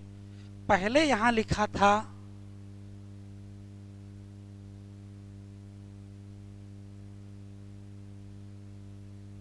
ब्रिटिश जूलॉजिस्ट, अभी इन्होंने चेंज कर दिया है। अभी इसको इन्होंने चेंज करके जर्मन जूलॉजिस्ट कर दिया है। चलो खैर, जूलॉजिस्ट ही रखा, बोटेनिस्ट नहीं बना दिया इनको, है ना। बेचारे ये भी कंफ्यूज हो जाते कि हम थे क्या पहले। तो बस अब इनका देश बदल दिया। पहले कहाँ थे? पिछले 15-20 साल से ब्रिटेन में रह रहे थे। अभी जल्दी इन्होंने क्या शिफ्ट किया है? जर्मनी चले गए हैं। एनसीईआरटी वाले भी कुछ न कुछ करते रहते हैं, ठीक है। तो पहले ये लिखा था, जानते पहले के सवालों में ये सब सही था। अब अगर कोई सवाल आएगा तो ब्रिटिश की जगह आप क्या कर दोगे? जर्मन कर दोगे बस। पहले भी जूलॉजी वाले थे, अभी भी क्या है? जूलॉजिस्ट ही हैं, ठीक है। तो एक तो अंतर, ईयर याद रखेंगे कौन सा बेटा? 1838। और कौन सा? 1839। ये कौन है? Matthias Schleiden. ये कौन है? Theodor Schwann. ये क्या थे? थे क्या? अभी भी हैं, जर्मन बोटेनिस्ट है ना। ये थे क्या? British zoologist. अभी कन्वर्ट होके क्या हो गए हैं? जर्मन जूलॉजिस्ट हो गए, ठीक है। तो ये चेंज आया है, इसको आप कैसे भी करके याद रखेंगे। अब इनके काम को देखते हैं। तो अगर हम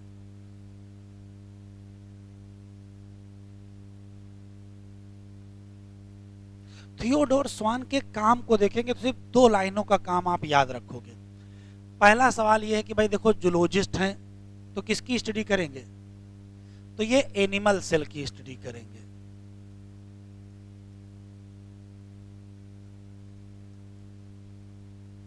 और जब एनिमल सेल की इन्होंने स्टडी किया तो कहा किसी एनिमल सेल में बाहर बाहर आउटर थिन मेम्ब्रेन पाई जाती है। बाद में आज इसी को क्या कहा जाता है? Plasma membrane. तो आज उसी को प्लाज्मा मेम्ब्रेन कहा जाता है। इन्होंने कहा कि किसी पर्टिकुलर एनिमल सेल में बाहर बाहर मेम्ब्रेन पाई जाती है। वैज्ञानिकों ने कहा बहुत बढ़िया बात, लेकिन इनको संतुष्टि नहीं मिली। इन्होंने कहा यदि एनिमल सेल में बाहर बाहर थिन मेम्ब्रेन पाई जाती है तो लो जरा प्लांट सेल में देखते हैं। तो फिर इन्होंने स्टडी किया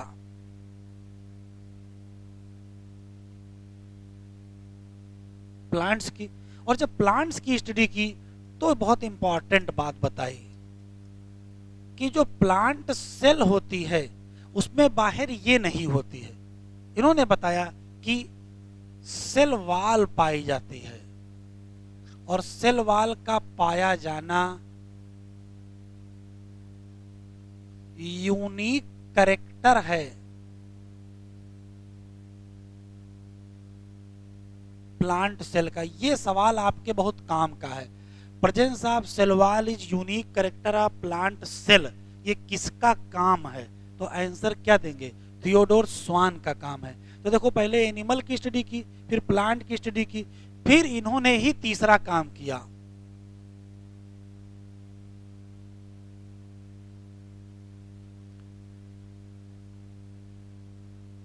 इन्होंने हाइपोथेसिस प्रपोज की, और हाइपोथेसिस में कहा कि जो बॉडी है, ध्यान रखिएगा एनसीईआरटी की जो लाइन है वो एज सच एग्जाम में आएगी, यहाँ जरा चेंज करेगा गलत हो जाएगा। बॉडी किसकी, चाहे देख लो प्लांट की और चाहे देख लो किसकी, एनिमल की। Body of plant and animal composed of किसकी? Cells and product of cell. कहा सेल की बनी होती है और प्रोडक्ट ऑफ सेल। अब सेल समझो, ये है सेल, ये है दूसरी सेल, ये है तीसरी सेल। यहां से कोई चीज निकले और यहां भर जाए तभी तो टिश्यू बनेगा। तो सेल और सेल से निकला हुआ प्रोडक्ट अगल बगल रहता है, इसी से बॉडी बनती है। ये इनकी सेल थ्योरी है, ये प्रपोजल सेल थ्योरी है।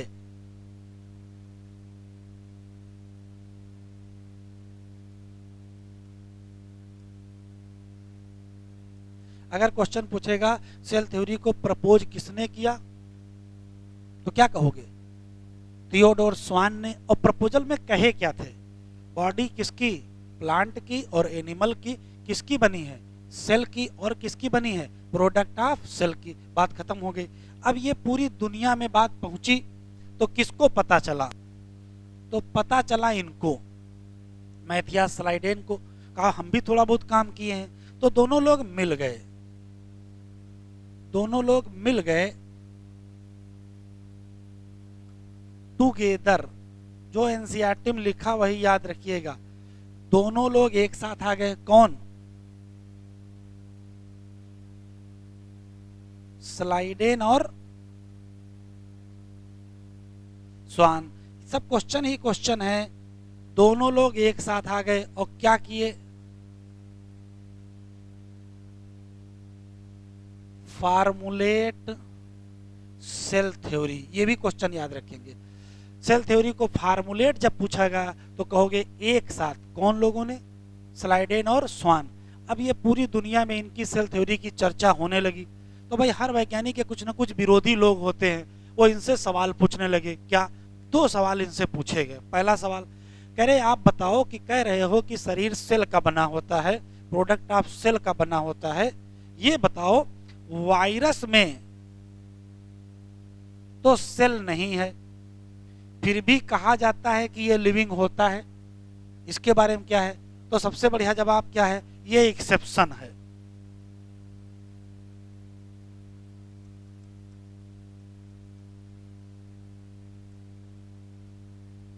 इससे तो बच गए वैज्ञानिकों से। क्यों?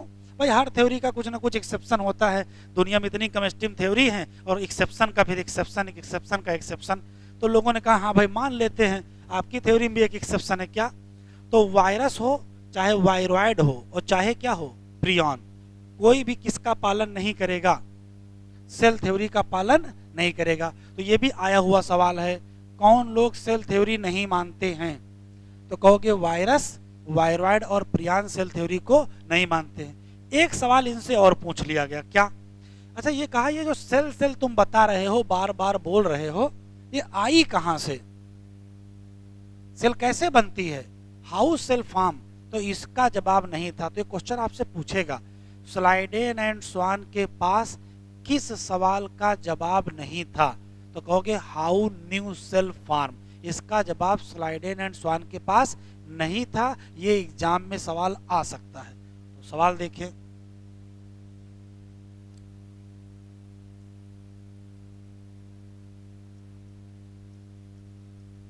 स्लाइडेन एंड स्वान क्या एक्सप्लेन नहीं कर पाए?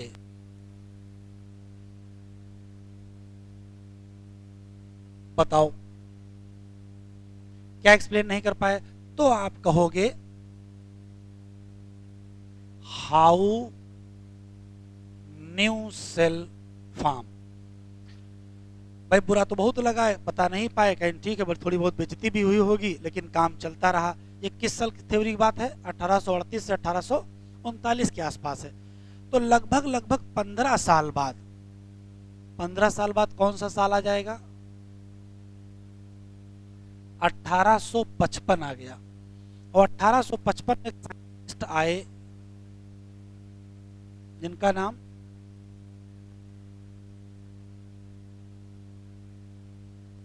Rudolf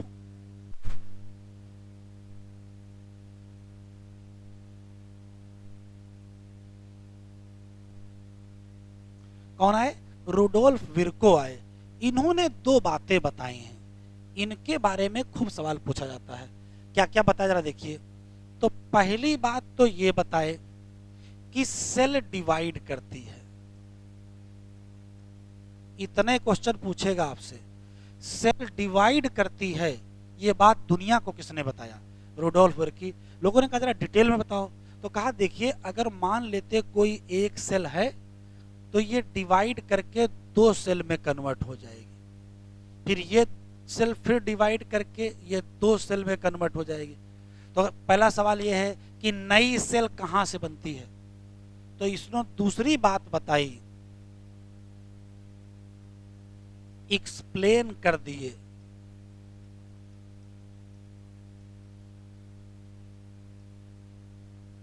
how new cell form कैसे बनी। तो एक्सप्लेन कर दिए बाय क्या? Cell division. सेल डिवीजन के द्वारा नई सेल बनती है, ये दुनिया को किसने बताया?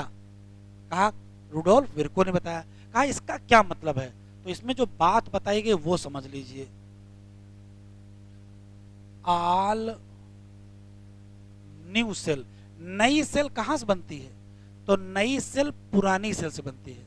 अब ये कहां से बनेगी? यहां से बनेगी। वो कहां से बनेगी? वहां से बनेगी। तो all new cell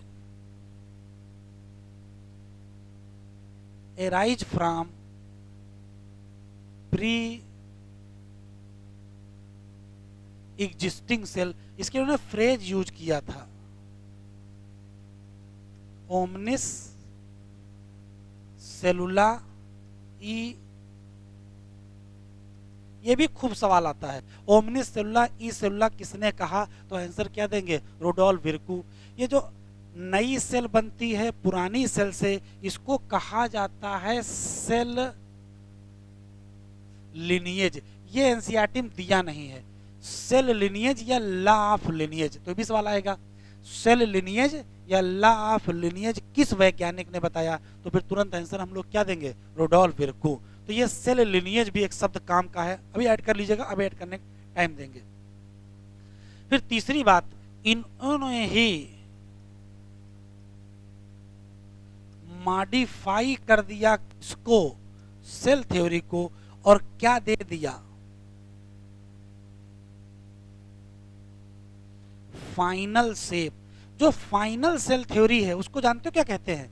final cell theory को सेल डॉक्ट्राइन कहते हैं। तो ये दो नए शब्द हैं जो एनसीईआरटी में नहीं दिए हैं।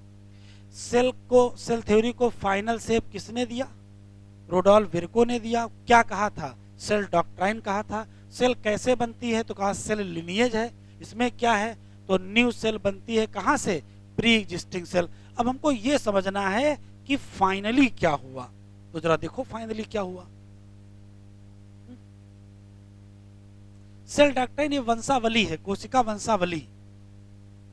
अब हिंदी अच्छा तो भी बता देते हैं। अभी सेल डॉक्ट्राइन शब्द इन्होंने दिया है कि कैसे सेल का बॉडी से रिलेशन क्या है, वो इसमें समझाया गया। तो सेल डॉक्ट्राइन में दो बातें बताई गई हैं, वो दो बातें भी बताते हैं कौन सी हैं।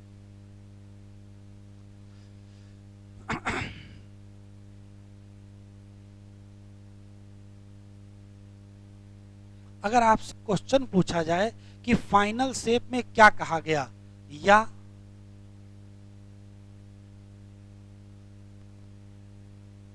फाइनल सेल थ्योरी में क्या कहा गया, तो देखो दो बातें कही गई। जरा ध्यान से सुनेंगे। हमको ये बताओ, स्लाइडेन एंड स्वान ने जो सेल थ्योरी प्रपोज किया था उसकी लाइन क्या थी? तो उन्होंने कहा था प्लांट और एनिमल की बॉडी किसकी बनी होती है। तो जब फाइनली आई है तो प्लांट और एनिमल शब्द हटा दिया गया है और क्या कहा गया है? कहा गया है living organism.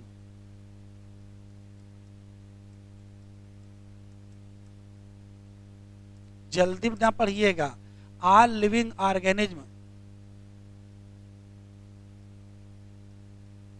Composed of cell and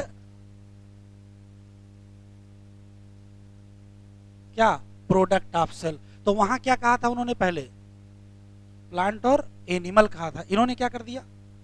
all living कर दिया। दूसरा, ऑल सेल एराइज फ्रॉम, कहां से?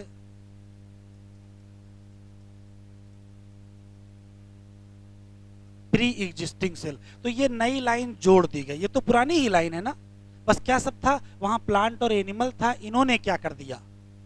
लिविंग कर दिया। और ये तो इनकी अपनी ही लाइन है।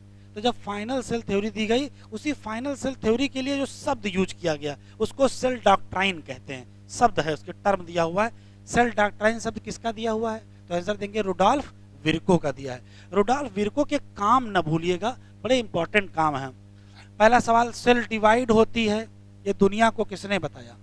विर्को ने बताया। इन्होंने ही बताया कि नई सेल कैसे बनती है, सेल डिवीजन से बनती है। इन्होंने बताया नई सेल कहां से आती है, तो कहो प्री एग्जिस्टिंग सेल से आती है। क्या फ्रेज था? ओमनिस सेलुला ई सेलुला था। इन्होंने ही क्या किया? मॉडिफाई किया। किसको? सेल थ्योरी को। क्या दे दिया? फाइनल। उसका नाम क्या दे दिया? Cell doctrine. उसमें क्या कहा?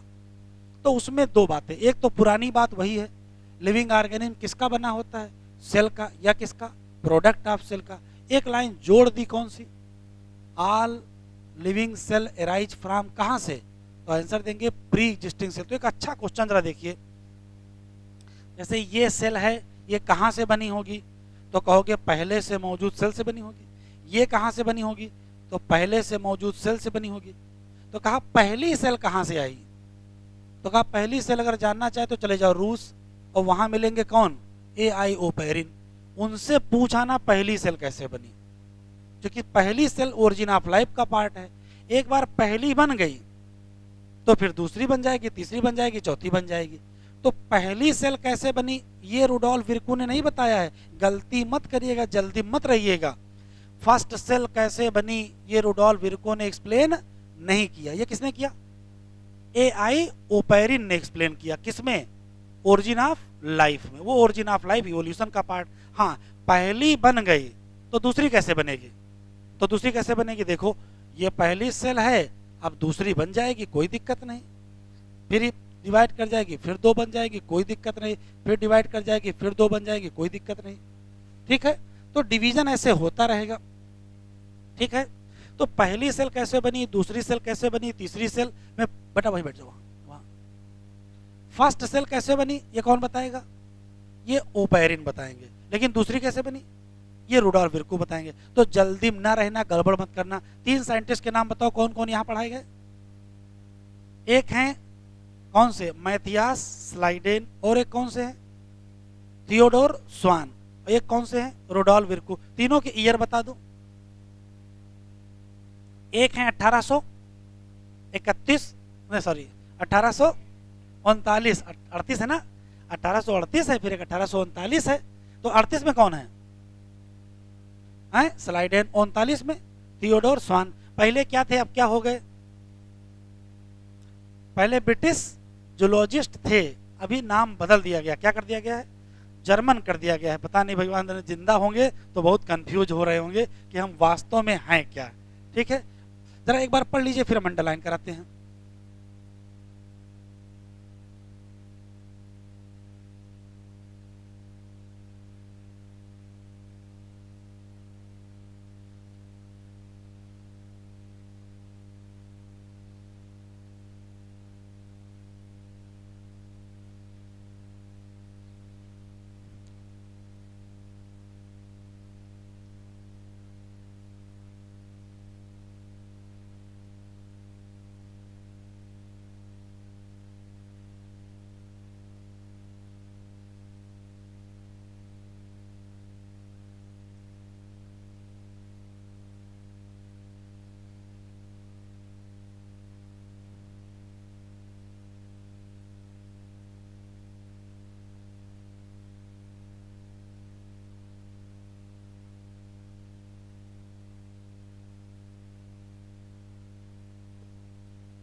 फार्मूले अभी आगे, ये फार्मूलेट यहाँ लिखा हुआ होगा। हाँ, तो जो हाइपोथेसिस दिया था उसी को मॉडिफाई किया था। अभी अभी पढ़ते हैं।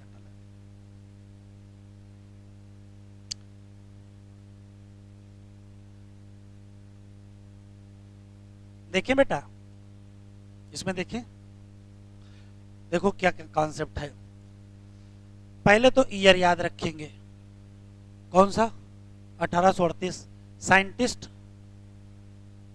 मैथियास स्लाइडेन, कौन थे, जर्मन बोटेनिस्ट। क्या एग्जामिन किए होंगे, प्लांट। और बताया क्या था,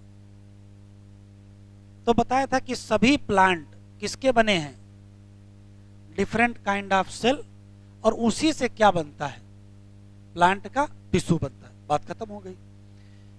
लगभग लगभग उसी समय 1839 साइंटिस्ट बदल गए। कौन, थियोडोर स्वान। पहले क्या लिखे जाते थे, इस नाते पहले वाला मैंने हटाया नहीं है, ब्रिटिश जूलॉजिस्ट। अब क्या लिख दिया है, जर्मन जूलॉजिस्ट। इन्होंने, अब चूंकि जूलॉजिस्ट हैं तो किसकी स्टडी करेंगे, एनिमल सेल की स्टडी करेंगे। और इन्होंने बताया कि एनिमल सेल में क्या पाया, ये अंडरलाइन कर लो, थिन आउटर लेयर, जिसको आज क्या कहा जाता है, क्या कहा जाता है, प्लाज्मा मेम्ब्रेन। ही का मतलब थियोडोर स्वान ही। इन्होंने प्लांट के टिश्यू की भी स्टडी की। और ये लाइन टिक कर लो, इंपॉर्टेंट है। क्या, presence of cell wall, cell wall का पाया जाना यूनिक कैरेक्टर है। क्या है, यूनिक कैरेक्टर है। किसका, प्लांट सेल का। ये किसका काम है, ये थियोडोर स्वान का काम है। ऑन बेसिस ऑफ दिस का मतलब जो ये ऑब्जर्व किए हैं, स्वान ने क्या प्रपोज, ये शब्द आ जाए या ये शब्द आ जाए तो क्या आंसर दोगे, स्वान। और क्या कहा था, बॉडी किसकी, और किसकी? Composed of cells and product of cell. फिर दोनों लोग मिल गए, तो इसी प्रपोजल का इन्होंने नाम क्या कह दिया? इसी को सेल थ्योरी कह दिया। पहले प्रपोजल था, बाद में क्या कह दिया? Cell theory. ठीक है, तो कहने को तो ये सेल थ्योरी है, लेकिन है तो इनकी हाइपोथेसिस ही, है तो इनकी हाइपोथेसिस ही। बस शब्द पूछेगा फार्मूलेट सेल थ्योरी तो क्या कहोगे, और प्रपोज सेल थ्योरी तो क्या कहोगे। लेकिन क्या नहीं बता पा रहे थे? तो कैसे नई सेल बनती, ये सवाल एग्जाम में आएगा। क्या नहीं बता पा रहे थे? क्या नहीं बता पा रहे थे? नई सेल कैसे बनती है। ठीक, तो देखो समय बदला, कौन आए, कब? 1855। पहली बार दुनिया को क्या बताया कि सेल क्या कर सकती है। एक बात, पहली बार ये बताया नई सेल कहां से बनती है? प्री एग्जिस्टिंग सेल से। और इसके लिए क्या यूज किया? ओमनिस सेलुला ई सेलुला यूज किया। फिर ही किसके बारे में लिखा बेटा? ये रुडोल्फ विर्को। इन्होंने ही मॉडिफाई किया वो जो हाइपोथेसिस दी गई थी, किसके द्वारा? अब ध्यान सुनिए, ये कंफ्यूज ना होना, ये वही फार्मूलेट वाली है। दोनों नाम लिखे हैं ना, दोनों नाम लिखे हैं, इसका मतलब फार्मूलेटेड सेल थ्योरी। हाँ, उसको जनरल एनसीईआरटी ने हाइपोथेसिस लिख दिया है, तो हाइपोथेसिस ही, बस इन लोगों ने फार्मूलेट कर दिया था। तो क्या मॉडिफाई किया? तो आप कहो कि हाइपोथेसिस मॉडिफाई किया या फार्मूलेटेड सेल थ्योरी को मॉडिफाई किया। और कहां ले गए? फाइनल शेप में ले गए। अब इसके बगल में लिख दीजिए, फाइनल शेप के बगल में सेल डॉक्ट्राइन। ये आपके शब्द काम का है।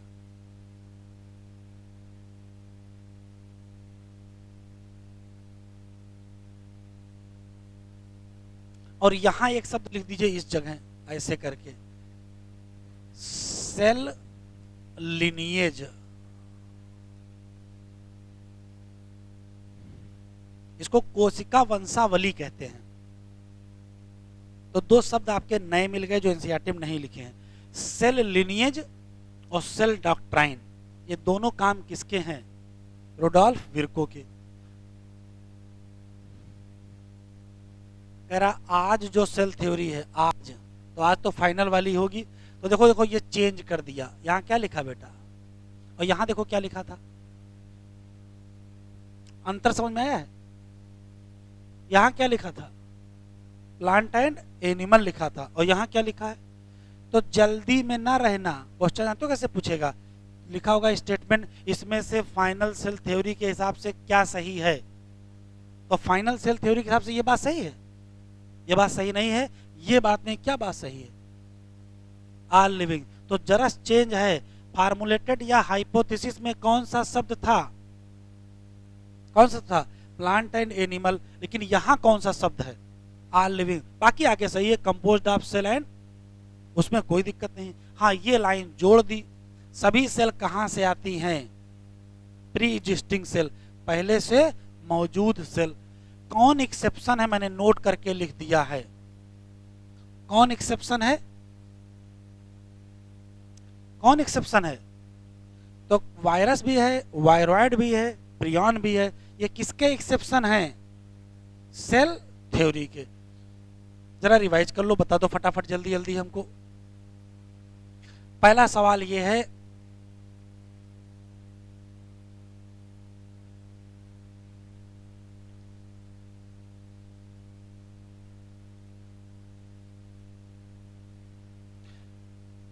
ये तो रटने वाले शब्द हैं। टर्म बायोलॉजी किसने दिया? लाइमार्क ने दिया। फादर ऑफ बायोलॉजी कौन है? एरिस्टोटल। जूलॉजी भी कौन है? एरिस्टोटल। और बॉटनी के थियोफ्रेस्टस। ये इस पैराग्राफ से सवाल आने की उम्मीद है। इसके बाद वाला, बायोलॉजी की किसकी स्टडी है? Living organism. किसमें अंतर है? Form and appearance. लेकिन किस मामले में यूनिटी है? Cellular organisation. ठीक, चलो एक क्वेश्चन और ये यहां लिखा हुआ है, किसी लिविंग ऑर्गेनिज्म में क्या होंगे? Living phenomena. कौन से लिविंग फिनोमेना होंगे? बोल नहीं रहे हो, कौन से? पहला कौन सा? फिजियोलॉजिकल। और कौन सा है? बिहेवियरल। इनको अगर समझना चाहते हो तो कौन सी दो अप्रोच होंगी? तेज बोलो तेज, कौन सी? फिजिको केमिकल और सेल फ्री सिस्टम। इसमें क्या करेंगे? आउटसाइड सेल करा देंगे। और इसमें क्या करेंगे? इसमें फिजिक्स और केमिस्ट्री का कॉन्सेप्ट यूज कर लेंगे। क्या समझने के लिए? बायोलॉजी समझने के लिए। ठीक है, अगर ऐसा किया गया तो उसको क्या कहोगे? बोल नहीं रहे हो, क्या कहोगे? Reductionist biology. इसमें करते क्या है? कॉम्प्लेक्स को सिंपल में तोड़ेंगे और मॉलिक्यूलर लेवल पर जाकर के समझेंगे कि बायोलॉजिकल फिनोमेना कैसे हो रहे हैं। फिर देखो क्या है, हम लोग इंट्रोडक्शन पढ़े थे, हम लोग चारों तरफ देखेंगे तो दो चीजें दिखाई पड़ेंगी, लिविंग और नॉन लिविंग। क्या अंतर है? तो सेल का होना या सेल का ना होना। हाँ, जिसमें सेल नहीं है वो कंफर्म नॉन लिविंग है। सेल है तो भी नॉन लिविंग हो सकती है। क्यों? 3 शर्तें हैं। कौन कौन सी? सेल, मेटाबॉलिज्म और अगर सेल है मेटाबॉलिज्म नहीं तो भी क्या हो जाएगा? नॉन लिविंग हो जाएगा। दूसरा, सभी लिविंग में सेल है या सभी लिविंग में क्या है? Cellular organisation. इसका मतलब अगर किसी में लेस देन कंप्लीट सेल होगा तो क्या होगा? वो इंडिपेंडेंट लिविंग नहीं होगा। और देखते हैं सिंगल सेल और मेनी सेल। सिंगल सेल वाले का नाम यूनिसेलुलर और मेनी सेल वाले का मल्टी। मेन क्या अंतर है? तो मेन अंतर ये है, सिंगल सेल का इंडिपेंडेंट एग्जिस्टेंस कहां मिलेगा है? यूनिसेलुलर में कहां नहीं मिलेगा। क्यों? सिंगल सेल में क्या हो सकता है? ऑल फंक्शन हो। अकेली सेल सारे फंक्शन कहां कर सकती है? क्या हमारे सेल में है ऐसी कोई सेल कि सारे काम अकेली सेल कर ले? ऐसा नहीं है। हार्ट की सेल कुछ और करती है, किडनी वाली कुछ और, ब्रेन वाली कुछ और लिवर वाली कुछ और करती है। ठीक है, फिर आएगा साइंटिस्ट है रॉबर्ट हुक के बारे में, ये बात आप पढ़ा लीजिएगा कॉपी में। टर्म सेल और डिस्कवर सेल, ये दोनों क्वेश्चन कौन से हैं? रॉबर्ट हुक के। ये एनसीईआरटी में लिखा हुआ है। सबसे पहले लाइव सेल को देखा और डिस्क्राइब किसने किया? एंटोन वान लीवेनहॉग। और सबसे पहले न्यूक्लियस को किसने खोजा? Robert brown. ईयर हमने लिख दिया, कब खोजा? 1831। फिर देखो क्या है, फिर है माइक्रोस्कोप की खोज हुई, फिर एडवांसमेंट हुआ, फिर इलेक्ट्रॉन माइक्रोस्कोप बना। तभी क्या पता चला? इलेक्ट्रॉन माइक्रोस्कोप के बाद क्या खोजा गया? तो कहोगे राइबोसोम। हाँ, ये है सेल थ्योरी। मैंने आपको बता दिया, शब्द याद रखिएगा, शब्द नहीं भूलेंगे। अगर कहीं ये शब्द लिखा मिल जाए तो अकेला इनका नाम देना, और अगर फार्मूलेट मिल जाए तो स्लाइडेन और स्वान दोनों देना, और अगर फाइनल मिल जाए तो रुडोल्फ विर्को देंगे। ठीक, ईयर कौन सा? 1838। और कौन है? Matthias Schleiden. बोल नहीं रहे हो, कौन है? Matthias Schleiden. थे क्या? किसकी स्टडी किए थे? प्लांट की। और क्या बताए थे कि बॉडी में क्या है? सेल, और सेल से क्या बनेंगे? टिश्यू बनेंगे। फिर समय बदला। ईयर कौन सा? वैज्ञानिक कौन से थे पहले? क्या अब हो क्या गए? क्या हो गए? जर्मन हो गए। चलो कोई बात नहीं। हाँ, इन्होंने किसकी स्टडी की थी? एनिमल। क्या बताए थे? Thin outer membrane. आज उसी को क्या कहते हैं? प्लाज्मा मेम्ब्रेन कहते हैं। इन्होंने प्लांट की भी की। तो क्या बताया? प्लांट सेल में सेल वॉल का पाया जाना क्या है? यूनिक कैरेक्टर है। फिर इन्होंने हाइपोथेसिस दे दी और क्या कहा था? बॉडी किसकी? प्लांट की या एनिमल की? किसकी बनी है? सेल और प्रोडक्ट ऑफ सेल। ठीक है, फिर दोनों लोग मिल गए। टुगेदर शब्द याद रखेंगे। और फिर स्लाइडेन और स्वान ने क्या किया? फार्मूलेट किया। क्या जवाब नहीं दे पाए? 2 जवाब थे, एक लिखा कि एनसीईआरटी में लिखा। एक तो वायरस के बारे में नहीं बता पाए, उनका क्या किया जाए? तो कहा ये तो जो ना बता पाओ एक्सेप्शन। तो क्या कहा? ये तो एक्सेप्शन हो गया। चलो मान लिया लोगों ने। तो कौन कौन एक्सेप्शन है? वायरस है, वायरॉइड है और प्रियान। दूसरी बात क्या नहीं बता पाए? नई सेल कहां से आएगी, ये बात नहीं बता पाए। तो जब नई सेल नहीं बता पाए, बहुत दिन बाद पड़ी रही। 15 साल बाद 1855 में साइंटिस्ट रुडोल्फ विर्को 4 बातें इनके बारे में लिखी हैं। सबसे पहले दुनिया को क्या बताया कि सेल क्या करेगी? डिवाइड करेगी। दूसरा, इन्होंने एक्सप्लेन किया कि नई सेल कैसे बनती है। नई सेल कैसे बनती है, तो कैसे सेल डिवीजन कहा, न्यू सेल डेराइव फ्रॉम या arise from pre existing cell, और उसके लिए क्या यूज किया, ओमनिस सेलुला। ये भी एक बार एग्जाम में आ चुका है नीट में, ओमनिस सेलुला, ये सेलुला किसने दिया, तो आंसर क्या देंगे, इन्होंने ही मॉडिफाई कर दिया, किसको, सेल थ्योरी या हाइपोथेसिस जो दी थी उसको मॉडिफाई कर दिया, और क्या दे दिया, फाइनल शब्द कौन सा दिया, सेल डॉक्ट्राइन। और फाइनल में क्या आया, दो बातें, चेंज याद रखिएगा, क्या चेंज किया, वहां क्या लिखा था, प्लांट और एनिमल, यहां क्या लिखा है, आर लिविंग, एक लाइन वही है जो लाइन इन्होंने बताई थी, ठीक है। पहली सेल कैसे आएगी ये पता नहीं है, जल्दी में ना रहना, पहली सेल मत बता देना, पहली सेल का काम किसका है, वो ओरिजिन ऑफ लाइफ का काम है, हाँ उसके बाद का काम किसका है, तो वो बता रहे कौन, रोडोल्फ विर्को। ठीक है, आज इतना ही पढ़ते हैं क्योंकि पहला लेक्चर है, ज़्यादा ना पढ़ा जाए, ठीक है। और अगले लेक्चर पर हम लोग क्या पढ़ेंगे, ओवरव्यू ऑफ सेल पढ़ेंगे, ठीक है बच्चों। तो ये तो लेक्चर उस पर यूट्यूब पे डालेंगे, तो इसको चैनल सब्सक्राइब करिए, वीडियो लाइक करिए, लोग शेयर करिए, ये रोज बताया ही जाता है, इसमें कौन सी नई बात है, ठीक है। तो अगला लेक्चर कब है, अगला लेक्चर वेडनेसडे को है, इसके आगे हम लोग ओवरव्यू पढ़ेंगे और थोड़ा सा इसी को भी रिवाइज कर लेंगे।